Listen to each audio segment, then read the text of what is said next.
Hi guys, welcome back my another travel blog. আজকের ব্লগে আমি যাচ্ছি সিলেট শ্রীমঙ্গলে। তো শ্রীমঙ্গলে যাচ্ছি আমি পাহাড়িকা এক্সপ্রেস যে ট্রেনটি রয়েছে চট্টগ্রাম থেকে সিলেট যায়। তো সিলেটগামী সেই পাহাড়িকা এক্সপ্রেসে করে শ্রীমঙ্গলে যাব। সায়ের দেশে শ্রীমঙ্গলে যাচ্ছি, তো আপনারা ট্রেনের সম্পূর্ণ ব্লগটি দেখতে থাকুন। অ্যাকচুয়ালি আমাদের ট্রেনটা হচ্ছে 8:50-এ এখানে আসবে এবং 9টা থেকে এখান থেকে ছেড়ে যাবে। তো এটা হচ্ছে ফেনী জংশন। ফেনী জংশন আসলে ছোটোখাটো একটা রেল স্টেশন, অনেক বিজি একটা রেল স্টেশন। তো এটাতে আসলে প্রচুর মানুষ যাতায়াত করে। তো গাইজ, অবশেষে আমাদের ট্রেনটা চলে আসলো, পাহাড়িকা এক্সপ্রেস। এটা দিয়ে আমরা শ্রীমঙ্গল যাচ্ছি। তো দেখুন, ট্রেনটা অনেক বড়। আমি আসলে সিট পাই নাই, তারপরও উঠতেছি, কিছু করার নাই। এখানে শোভন শেয়ার কোচের টিকিট কেটেছিলাম, আসলে আমি কোনো সিট পাইনি। তো গাইজ, আমাদের ট্রেনটি ফেনী জংশন থেকে সিলেটের উদ্দেশ্যে যাচ্ছে। তো আমি আসলে সিট পাইনি, তারপরও মানে আমাকে এক ভাই অনার করে সিটটা ছেড়ে দিয়েছে, আমি বসছি। যাচ্ছি সিলেটে।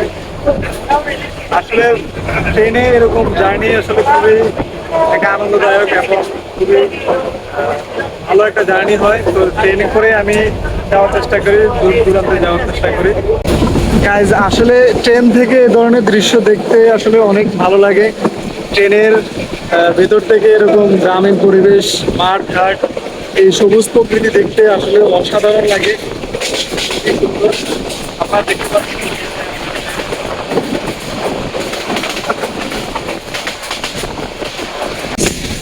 চা বাগান রয়েছে, যেগুলো আসলে দেখতে অসাধারণ একটা দৃশ্য। একদম আমরা ট্রেনের রাস্তার পাশেই কিন্তু এই ধরনের চা বাগান আপনারা দেখতে পাবেন। চায়ের বাগানের সৌন্দর্য দেখতে দেখতে কিন্তু আমরা শ্রীমঙ্গলে প্রবেশ করি। গাইজ, ফাইনালি আমরা কিন্তু শ্রীমঙ্গল চলে আসছি। এখন শ্রীমঙ্গল স্টেশনে নামবো, আপনাদেরকে দেখাচ্ছি শ্রীমঙ্গল স্টেশন এবং শ্রীমঙ্গলের পরিবেশটা। শ্রীমঙ্গল স্টেশনে আসছি এখন। দেখি শ্রীমঙ্গল থেকে আমি শহরের দিকে যাব।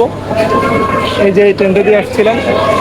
তো গাইজ দেখুন, অনেক কষ্টের পরে কিন্তু আসলে শ্রীমঙ্গলে এসে নামছি।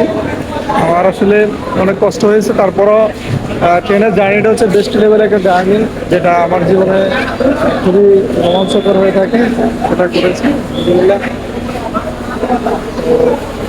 আমরা বের হয়ে যাব।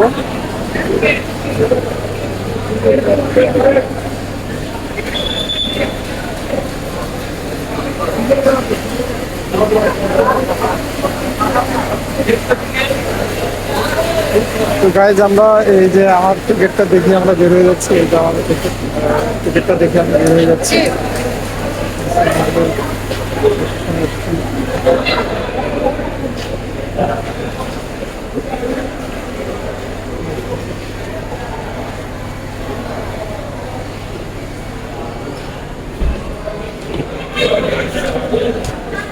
চায়ের শহর শ্রীমঙ্গলে চলে আসছে। ওদের একটা জিনিস দেখাচ্ছি আমি। শ্রীমঙ্গলে যে সকল জিপ গাড়ি দিয়ে আপনারা ঘোরাঘুরি করেন, সেগুলো কিন্তু এখানে অ্যাভেলেবল রয়েছে। অসংখ্য জিপ গাড়ি এখানে রয়েছে, দেখুন আপনারা। এই জিপ গাড়িগুলো দিয়ে আপনারা কিন্তু শ্রীমঙ্গলে বিভিন্ন টুরিস্ট স্পটে ঘোরাফেরা করেন। তো দেখুন, এক একটা জিপ গাড়ি কত সুন্দর হয়ে থাকে, আপনাদেরকে দেখাচ্ছি। এই জিপ গাড়িগুলো কিন্তু রেল স্টেশন এখানে আছে, এখান থেকে আপনারা যেতে পারবেন বিভিন্ন জায়গায়। তো দেখুন, বিশু যে ব্র্যান্ডের যে জিপ গাড়িগুলো, ওইগুলো আসলে দেখতে অসম্ভব সুন্দর লাগতেছে, দেখাচ্ছি গাইস।